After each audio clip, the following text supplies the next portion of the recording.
ওই দিনের ব্লগে আমি কইছিলাম না যে এটা দিয়ে কয়লা যায়, এটা দেখেন এখন চালু আছে আর এত আওয়াজ করতেছে। তো এইটা দিয়ে এই যে শীট দেখা যাইতেছে মধ্যে, এটা দিয়ে কয়লা যায়।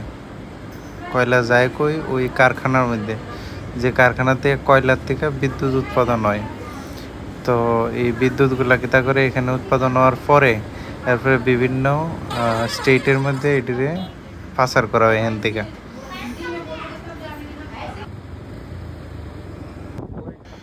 ওই যে দূরে দুইটা কারখানার চোং দেখা যেতেছে, তো এইটা হইছে ওই কারখানাটা আর কি, যেখানে কয়লাটি যাইতাছে। কয়লাও এখানে উৎপাদন হয় সিংরলির মধ্যে। তো সিংরলি তো সবাই জানে, আমি আগেও একবার কইছি যে ভারতের সব থেকে বেশি কয়লা উৎপাদনকারী জায়গা। আর এনার্জিও এখানে অনেক উৎপাদন হয়, কারণ কয়লার থেকে এনার্জি তৈরি করা হয়, বিদ্যুৎ তৈরি করা হয়।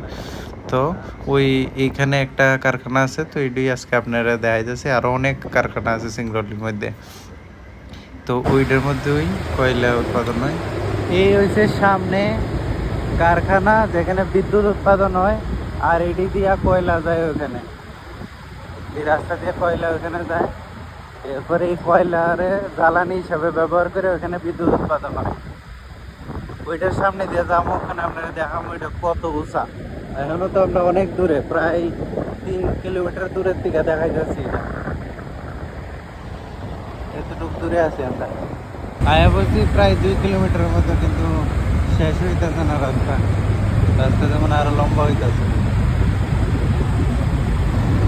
এখনো ভালো দূরে দেখাইতেছে। আয়া বলছি মোটামুটি 2 কিলোমিটারের মতো আয়া বলছি। তো খুব তাড়াতাড়ি আগুন ধরেলা, তো আগুন ধরার রিস্কটা বেশি থাকে মেশিনের মধ্যে, সেই কারণে ওখানে জল দেওয়া হইতেছে যাতে আগুন টাগুন না লাগে। এতটুকুই ফ্যাক্টরি দেখালাম, এটার ভিতরে যাওয়ার পারমিশন নাই, এতটুকুই দেখালাম আপনারা। এরপরে আবার যাবো ওখানে একটু মার্কেটে, এখানে লোকাল বিরাই মার্কেট কিরকম দেখাই।